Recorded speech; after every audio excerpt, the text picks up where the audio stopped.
Aujourd'hui sur Draken's Vape, enivrante Jacqueline de Lumberjack et opulence de Château Noir.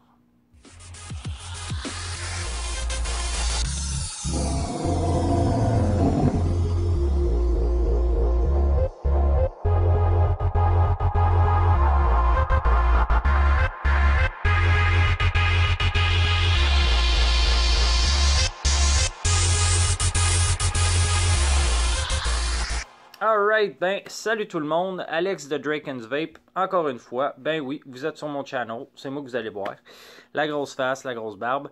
Donc ce soir, programme double, exceptionnellement, parce que j'avais deux liquides individuels à vous présenter, et je trouvais ça un peu dommage de faire une revue sur chaque, aussi bien faire une pierre deux coups. Donc, comme je disais, on a la petite dernière enivrante Jacqueline de Lumberjack, toujours dans les mêmes cordes, quelque chose qui est encore bien réussi. Et le fameux opulence de Château Noir, je vais le garder pour la fin. Vous allez comprendre pourquoi. Donc, je vous fais ça sur mon Freak Show Mini. Je garde le même setup. J'ai pas l'intention de changer pour mes revues de liquide pour le moment. Ça fonctionne bien. Et puis, c'est ça. Donc, en titane, coton neuf. Bon, ben... il ne reste plus qu'à mettre du liquide dans le dripper. Je vous reviens et puis ben on en jase. Parfait, donc on est prêt à commencer. Ravissante Jacqueline. Toujours le même jolie étiquette. On a ici 80-20. Un liquide en assez OVG. C'est très respectable. À l'odeur, ça sent sucré. Ça sent acide. On y va. Un peu chaud. On va pas gaspiller la saveur.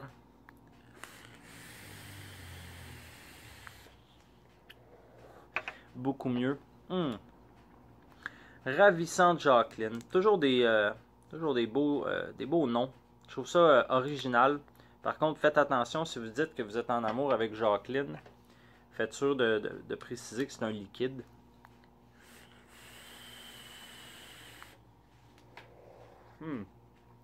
Ravissante Jacqueline.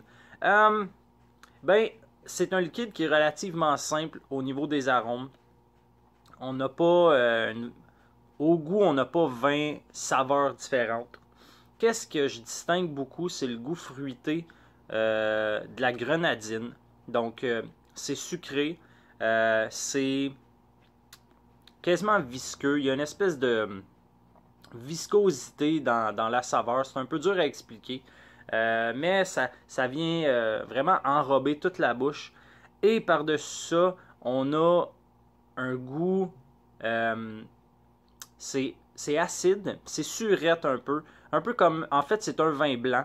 Mais un vin blanc très fruité, pas sec, mais l'espèce de chatouillement qu'on a dans le fond de la langue quand on boit du vin blanc, c'est ce qu'on retrouve. Donc, au même niveau, un peu plus élevé que le médium, je dirais, la grenadine et le vin blanc qui sont au même niveau. On va chercher beaucoup d'acidité dans les deux arômes. Donc, la grenadine qui est quand même assez surette, sauf qu'elle va être légèrement plus sucrée que l'arôme de vin blanc, évidemment.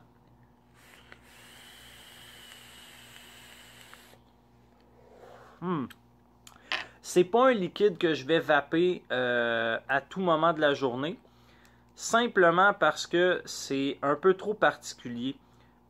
Au niveau, je dirais surtout de l'acidité, c'est un liquide que le matin peut, moi personnellement, va me déranger un peu. C'est pas agressif, mais c'est trop là. C'est trop goûteux pour être vapé quand nos papilles gustatives sont encore endormies.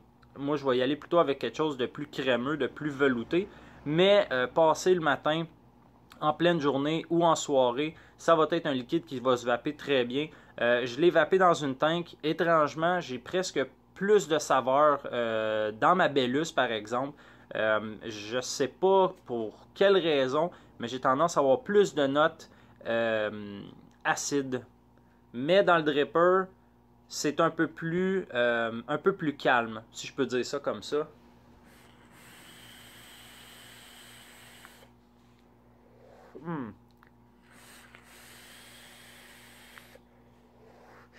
Donc, si je peux vous conseiller quelque chose, dans le dripper, vous allez avoir des notes vraiment plus sucrées, un peu plus douces, moins agressives.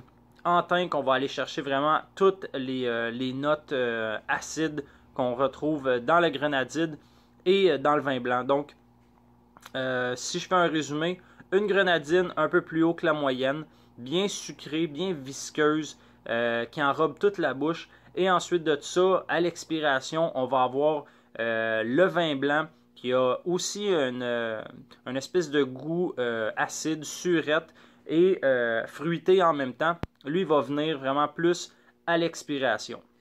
OK, maintenant, vous avez sûrement déjà entendu le terme premium ou haut de gamme là, dans le monde de la vape.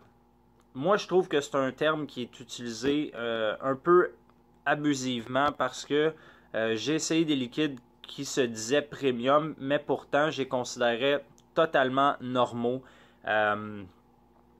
C'est pas parce que tu as 26 saveurs ou 26 arômes dans ton liquide que c'est nécessairement un liquide haut de gamme.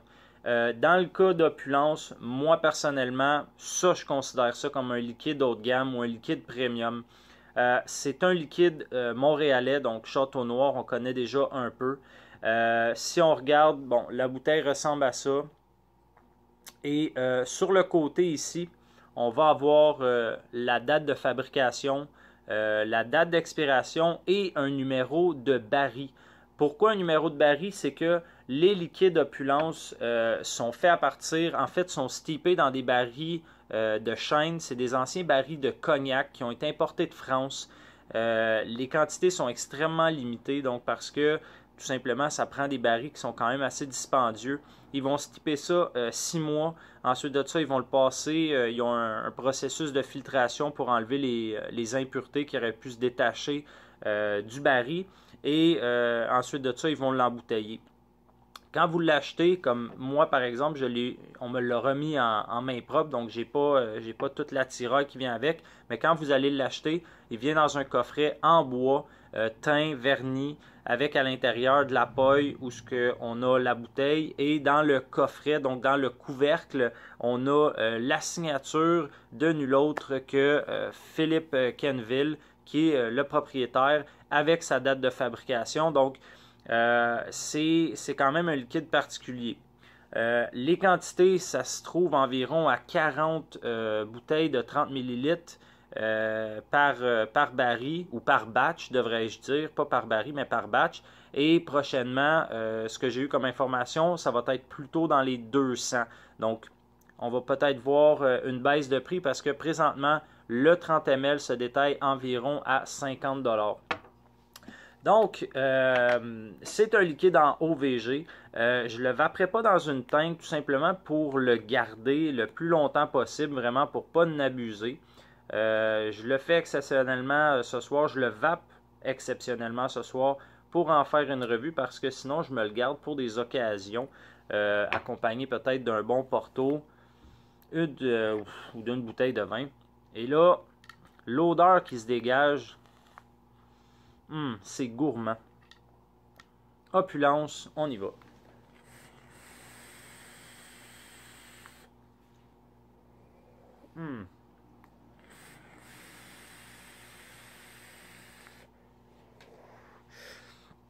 Très gourmand. Opulence, c'est un butterscotch. Je suis pas amateur de caramel particulièrement, mais ce butterscotch-là est vraiment particulier. On a un bon goût velouté, crémeux d'un caramel. Ça goûte presque salé. On a un Graham moelleux mélangé à ça. En fin de bouche, c'est ce qui est vraiment impressionnant avec ce liquide-là, c'est que ça reste ultra longtemps dans le palais mou, sur la langue. On a des notes assez prononcées, juste assez prononcées de bois, un peu comme, exemple, un Porto âgé de, disons, 20 ans ou même une bonne bouteille de vin. Moi, j'aime beaucoup les Bordeaux. Et en fait, j'ai une bouteille que j'aime beaucoup, c'est un Haut Médoc qui est pas embouteillé, mais qui est fait dans des barils de chêne. Et on a vraiment des notes boisées assez intense et moi, c'est ce que je retrouve là-dedans. Et là, le goût sucré qu'on a à la fin, c'est un mélange, moi, c'est l'expérience que j'ai. C'est un goût sucré, mais pas comme un sweetener qu'on va retrouver dans des liquides fruités, par exemple, qui n'est pas assez sucré, qui vont rajouter du sweetener. Ça goûte un peu comme un sucre de sirop d'érable. C'est vraiment bon. Et ça reste très longtemps. Et il y a une espèce d'effluve de tabac, mais pas un tabac qui brûle, mais plutôt comme quand on ouvre une canne, le tabac qui est à l'intérieur, l'espèce d'odeur sucrée qu'on a. J'ai cette expérience-là en fin de bouche surtout.